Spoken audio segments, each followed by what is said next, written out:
By the early 1800s, India was changing and so was Britain. Industrial revolution had begun, factories were booming and British merchants wanted one thing. और वो क्या चाह रहे थे? वो चाह रहे थे free access to Indian markets. किंतु परंतु बंधु एक प्रॉब्लम थी। और वो प्रॉब्लम क्या थी? वो प्रॉब्लम ये थी कि ईस्ट इंडिया कंपनी अभी भी ट्रेड पे पूरा मोनोपोली रखी हुई थी and at the same time missionary groups जो हैं ब्रिटेन में they were saying that if we rule India we should also bring Christianity and English education. So 1813 में ब्रिटिश पार्लियामेंट के सामने एक बड़ा सवाल था। वो सवाल क्या था? That should the company continue controlling Indian trade and society, या बदलते समय के साथ कुछ नया किया जाए। And the answer was Charter Act of 1813, a turning point that brought the end of companies' monopoly and the beginning of state-controlled education and missionary activity in India. So, hello everyone, welcome back to part 7 of our Indian Polity lecture series. भारतीय राज्य व्यवस्था के भाग 7 में आप सबका स्वागत है and presently we are dealing with the topic historical background of Indian constitution और आज हम देखने वाले हैं चार्टर एक्ट ऑफ 1813। इस वीडियो में कौन कौन से टॉपिक हम कवर अप करने वाले हैं? तो सबसे पहले हम बैकग्राउंड देखेंगे चार्टर एक्ट ऑफ 1813 का, उसके बाद फिर हम पर्पस देखेंगे कि किस वजह से चार्टर एक्ट ऑफ 1813 जो है वो लाया गया, की प्रोविजंस क्या थे उसे हम समझेंगे और फाइनली हम कुछ क्वेश्चंस देखेंगे। तो चलिए स्टार्ट करते हैं आज का वीडियो। अगर हम बैकग्राउंड की बात करें चार्टर एक्ट ऑफ 1813 की, तो जैसा कि हमें पता है कि 1793 में चार्टर जो है इशू किया गया था, जिसके तहत 20 साल की मोनोपोली जो है ईस्ट इंडिया कंपनी को मिला हुआ था। वो 20 साल कब खत्म हो रहा था? 1813 में। इसीलिए ट्रेडिंग चार्टर को रिन्यू करने की जरूरत थी and that's why this charter act of 1813 was brought. हम देखते हैं बैकग्राउंड में कि इंडस्ट्रियल रेवोल्यूशन जो है ब्रिटेन में चल रहा होता है। इंडस्ट्रियल रेवोल्यूशन कब स्टार्ट होता है ब्रिटेन में? Near about 1760। ठीक है, 1760 के आसपास इंडस्ट्रियल रेवोल्यूशन जो है वो स्टार्ट होता है एंड इंडस्ट्रियल रेवोल्यूशन जो है वो अपने पीक पे कब होता है? वो अपने पीक पे होता है 1780 से लेके 1830 के बीच में। और हम देख रहे हैं कि ये 1813 जो है ये इस टाइम पीरियड के बीच में पड़ेगा। यानी ये जब चार्टर लाया जा रहा है उस समय इंडस्ट्रियलाइजेशन जो है वो अपने पीक पे है।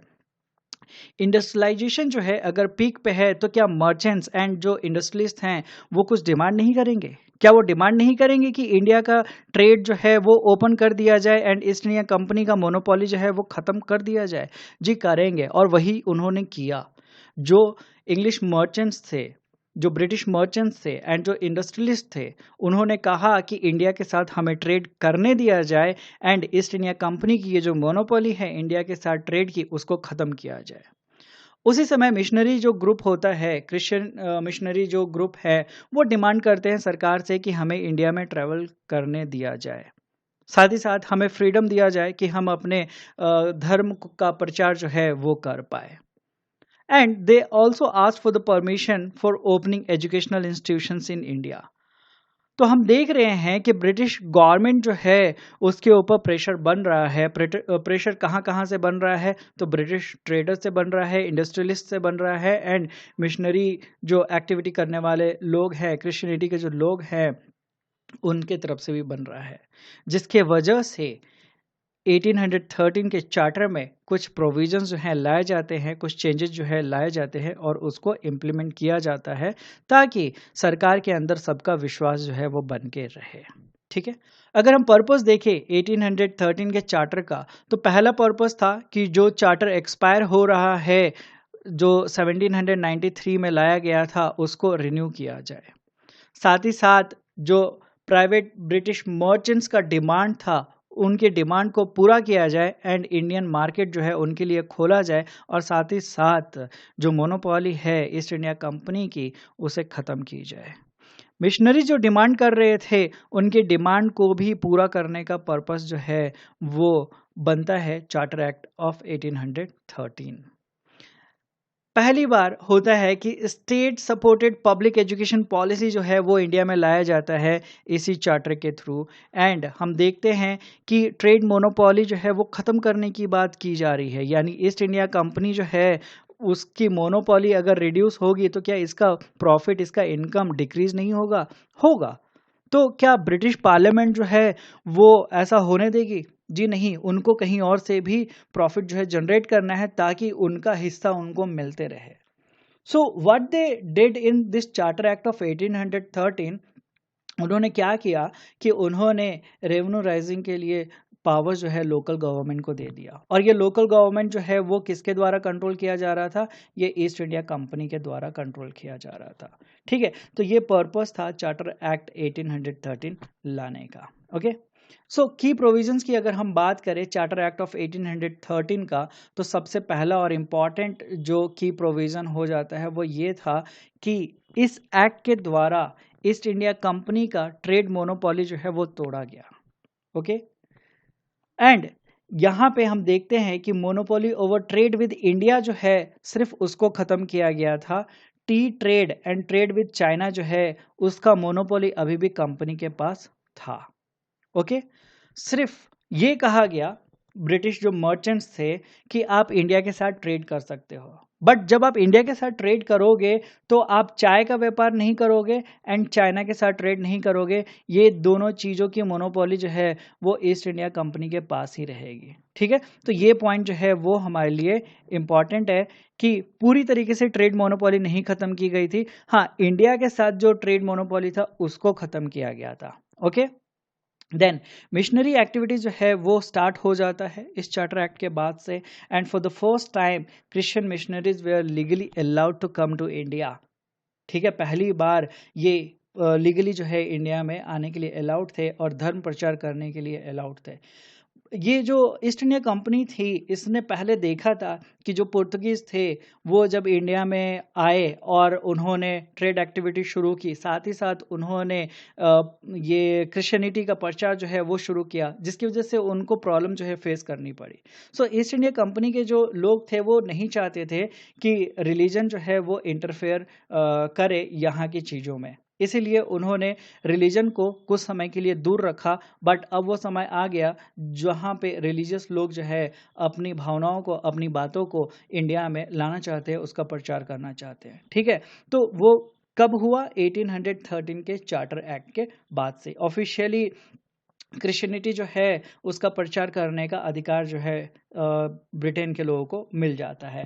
एंड साथ ही साथ जो क्रिश्चियन मिशनरीज थे उन्होंने कहा दैट हमें आप एजुकेशनल इंस्टीट्यूशन जो है वो सेटअप करने का भी हक जो है, अधिकार जो है वो दीजिए। और इस तरीके से हम देखते हैं कि चार्टर एक्ट ऑफ 1813 जो है वहाँ से doors of western education and machinery reform जो है इंडिया में शुरू हो जाता है। So next step अगर हम देखें, that was towards state funded education and the company was directed to spend rupees 1 lakh per year for promoting education in India। ठीक है, 1 लाख रुपए जो है पर ईयर बोला गया ईस्ट इंडिया कंपनी को कि तुम स्पेंड करोगे ताकि इंडिया में एजुकेशन जो है उसको प्रमोट किया जा सके। देखने में ये अमाउंट जो है काफ़ी छोटा लगता है और ये अमाउंट जो है काफ़ी सालों तक यूज़ नहीं किया गया, बट इसका अपना अलग ही इम्पोर्टेंस है। ठीक है, इसका इम्पोर्टेंस आगे हमें कैसे दिखता है कि यहाँ से एक फाउंडेशन जो आया एजुकेशन पॉलिसी का वो आगे डेवलपमेंट के साथ बढ़ता गया। एंड 1835 में हम देखते हैं कि मैक्यूले मिनट जो है वो आता है, जिसके तहत मैक्यूले ने आर्ग्यू किया that Indian education should be in English not in vernacular language. ठीक है, यहाँ से बोला गया कि इंडियन जो एजुकेशन है वो इंग्लिश में होना चाहिए, लोकल लैंग्वेज में नहीं होना चाहिए। ठीक है, साथ ही साथ वेस्टर्न एजुकेशन, साइंस और लिटरेचर को प्रमोट किया गया। ठीक है, 1835 में हम बात कर रहे हैं मैक्यूले मिनट की। अगर इंग्लिश एजुकेशन एक्ट की हम बात करें जो 1835 में लाया गया था, तो हमें जो इम्पोर्टेंट बात याद रखनी है कि ये किसके द्वारा इंट्रोड्यूस किया गया था। तो ये इंट्रोड्यूस किया गया था विलियम बेंटिक के द्वारा। ठीक है, विलियम बेंटिक के द्वारा जो है इंट्रोड्यूस किया गया था ये English education act. Okay, and इसके तहत ये बोला गया कि official medium of higher education जो है इंडिया में वो क्या रहेगा, वो इंग्लिश रहेगा। ठीक है, English became the official medium of higher education in India. ये किस वजह से हुआ था, ये इंग्लिश एजुकेशन एक्ट 1835 की वजह से हुआ। देन वुड्स डिस्पैच जो 1854 में आता है, इसे क्या कहा जाता है, इसे Magna carta of English education in India कहा जाता है, क्योंकि इसके तहत ही एजुकेशन के नाम पे बहुत सारी चीज़ें जो है इंडिया में की गई थी। एंड अगर हम बात करें तो कलकत्ता, बॉम्बे एंड मद्रास में यूनिवर्सिटीज़ जो है वो ओपन की गई थी।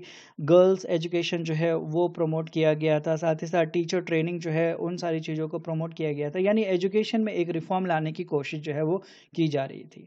सो इन सारी चीज़ों को हम देखते हैं तो हमें लगता है अरे वाह, अंग्रेज़ों ने इतना कुछ किया इंडियंस के लिए। बट वो ये सारी चीज़ें जो है वो अपने फ़ायदे के लिए कर रहे थे। And they formulated the education system in such a way कि उनको ट्रेंड क्लर्क्स चाहिए थे, उनको सोचने वाला जो है व्यक्ति नहीं चाहिए था।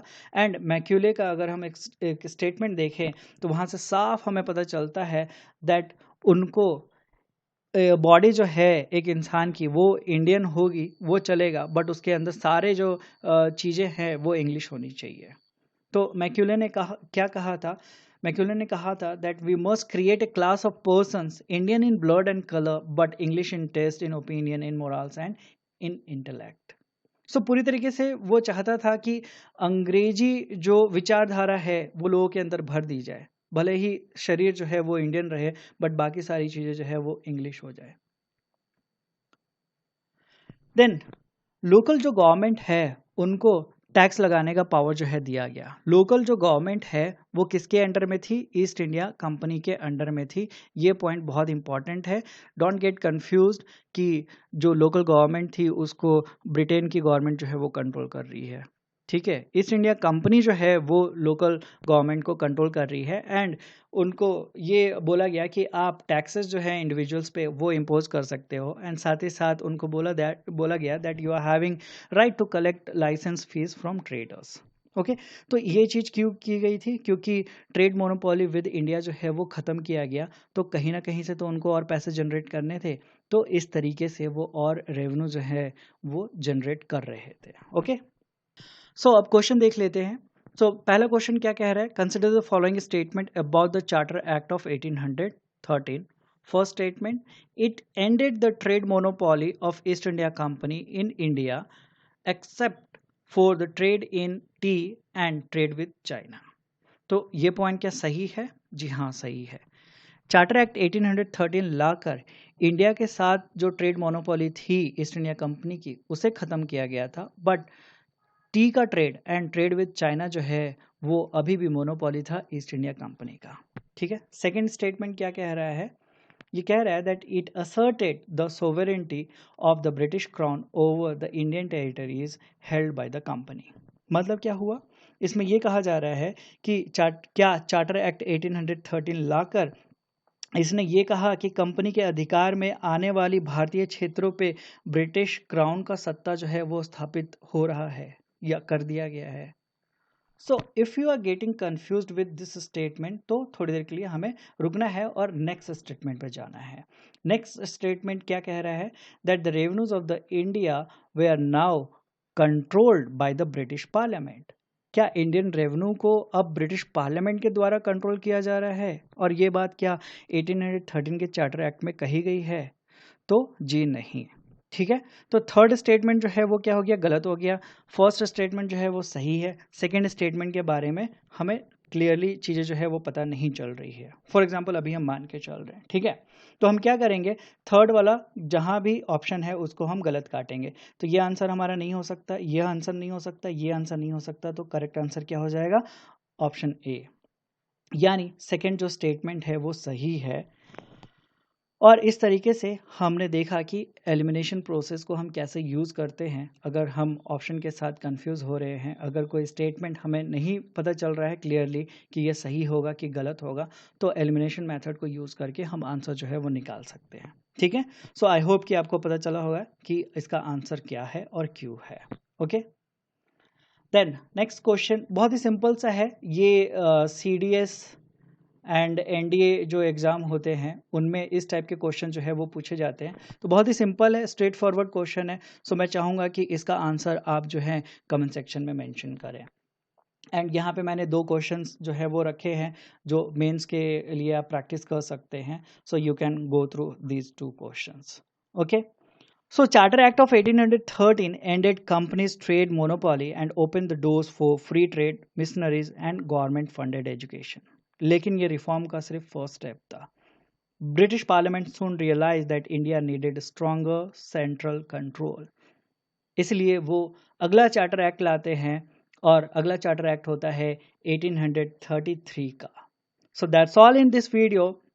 आई होप कि आपको वीडियो पसंद आया होगा। वीडियो अगर आपको पसंद आया होगा तो प्लीज़ वीडियो को लाइक ज़रूर कर दीजिएगा, और आपके कुछ अगर सवाल हैं तो आप कमेंट सेक्शन में मेंशन कर सकते हैं, या फिर कुछ सजेशन है तो आप कमेंट सेक्शन में मेंशन कर सकते हैं। वीडियो अगर आपको अच्छा लगा हो तो please do share, and channel को अगर आपने अभी तक सब्सक्राइब नहीं किया है तो प्लीज़ सब्सक्राइब कर लीजिए and hit the bell icon to get the latest notification. So that's all in this video. I'll be catching you in next video with Charter Act of 1833. So that's all. Thank you. Jai Hind.